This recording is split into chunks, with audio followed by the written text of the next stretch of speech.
নমস্কার, আপনারা শুনছেন প্রণমামী জগৎ জননী থেকে। আজ আপনাদের শোনাব শ্রী ঠাকুরের এক অদ্ভুত রূপ ও তার গ্রামে এক ব্যক্তি ছিল দুর্গাদাস পাইন নামক। তার অহংকার কিভাবে ঠাকুর যৌবনকালেই চূর্ণ করেছিলেন তার কথা। শ্রী ঠাকুরের চরণে আমার ভক্তিপূর্ণ প্রণাম জানিয়ে শুরু করছি আজকের আলোচনা।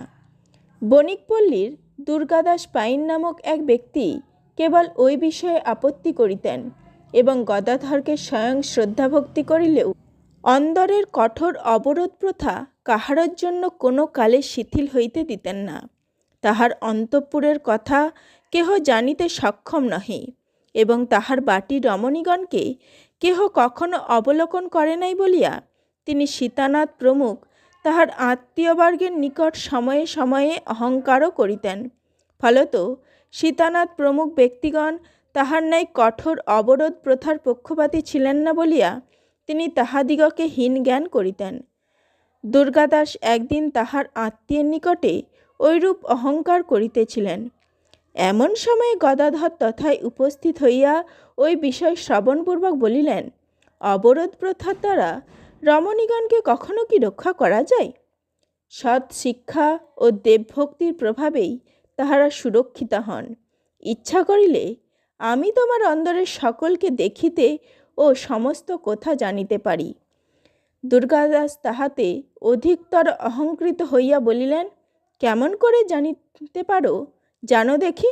গদাধর তাহাতে আচ্ছা দেখা যাইবে বলিয়া সেদিন চলিয়া আসিল।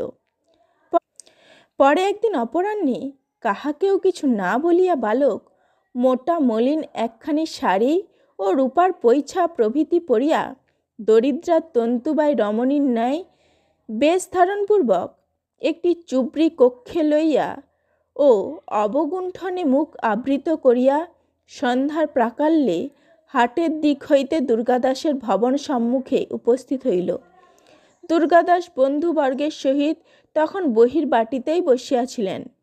রমণী বেশধারী গদাধর তাহার তন্তুবাই রমণী গ্রামান্তর হইতে হাটে সুতা বেচিতে আসিয়া সঙ্গিনীগণ ফেলিয়া যাওয়ায় বিপন্না বলিয়া নিজ পরিচয় প্রদান করিল এবং রাত্রির জন্য আশ্রয় প্রার্থনা করিল।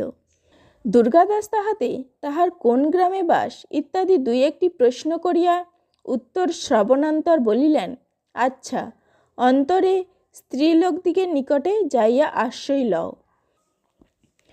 গদাধর তাহাতে তাহাকে প্রণামপূর্বক কৃতজ্ঞতা জানাইয়া অন্দরে প্রবেশ করিল এবং রমণীগণকে পূর্বের ন্যায় আত্মপরিচয় প্রদানপূর্বক নানাবিধ বাক্যালাপে পরিতুষ্ট করিল।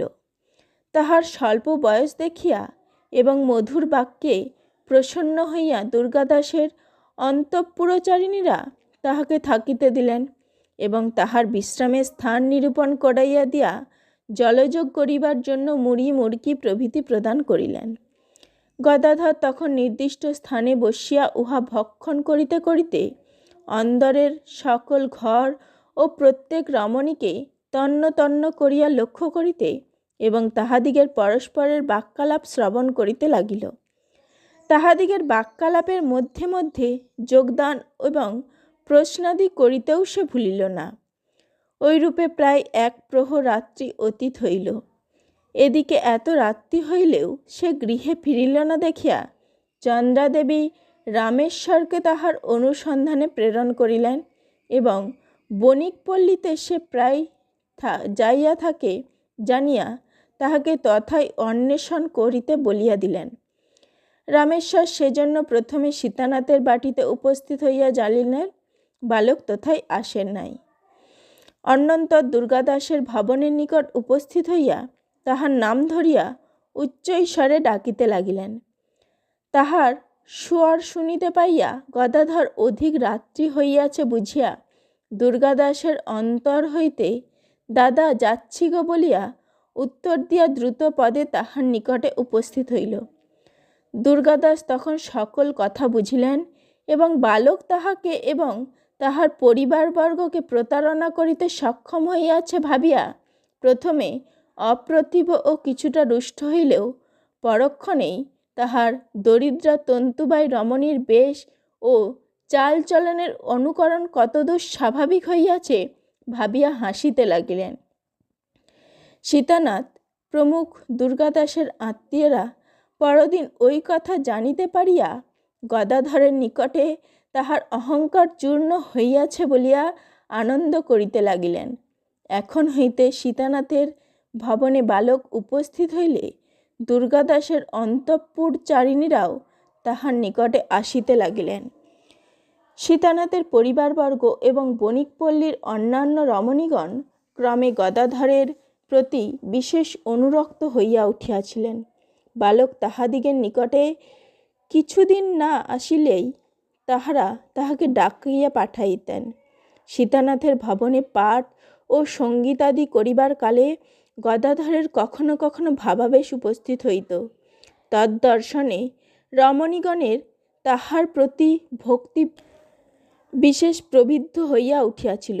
আমরা শুনিয়াছি, ঐরূপ ভাব সমাধিকালে তাহাদিগের অনেকে বালককে ভগবান শ্রী গৌরাঙ্গ বা শ্রীকৃষ্ণের জীবন্ত বিগ্রহজ্ঞানে পূজা করিয়াছিলেন এবং অভিনয়কালে তাহার সহায়তা হইবে বলিয়া তাহারা একটি সুবর্ণ নির্মিত মুরলী এবং স্ত্রী ও পুরুষ চরিত্রের অভিনয় উপযোগী বিবিধ পরিচ্ছদ প্রস্তুত করাইয়াছিলেন।